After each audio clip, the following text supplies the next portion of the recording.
It started with a knock at the door, a $200 billion knock. That's how much US companies are throwing down to bring manufacturing back home. And what's behind it? Tariffs, tensions, and a whole lot of taxpayer money. Not long ago, Made in America felt like a dusty slogan. Now it's a mission statement. The CHIPS Act, new tariffs, and global supply chain freakouts have flipped the switch. President Biden threw $50 billion at chip makers. Yeah, apparently he did something. Trump's new tariffs? They're squeezing imports and forcing hands. What happens when politics, profit, and patriotism collide? First, you get the chip boom. TSMC, the godfather of semiconductors, is pumping $100 billion into Arizona. Intel's following suit in Ohio. Samsung too, going all in on Texas. It's not a trickle, it is a flood. Number two, EV factories everywhere. Rivian got a $6.6 billion government loan for a Georgia mega plant. Tesla's Texas factory is already cranking out electric machines, and Toyota, they're building a battery plant in North Carolina, planning to power 800,000 cars a year.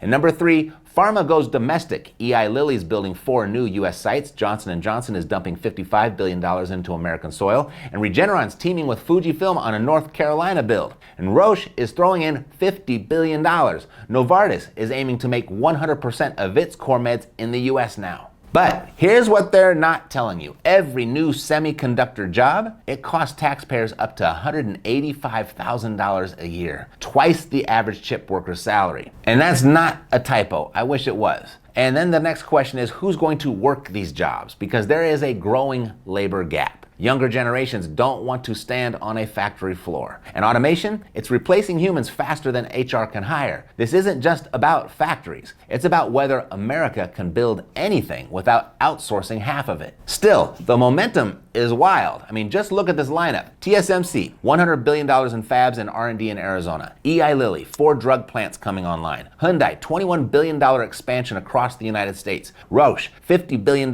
for weight loss drugs and nationwide builds. Regeneron, $3 billion deal, new facility in North Carolina. Novartis, $23 billion to go all American with their meds. Johnson & Johnson, $55 billion to fight cancer and neurological disease. And Nvidia, $500 billion on AI supercomputers built in Texas.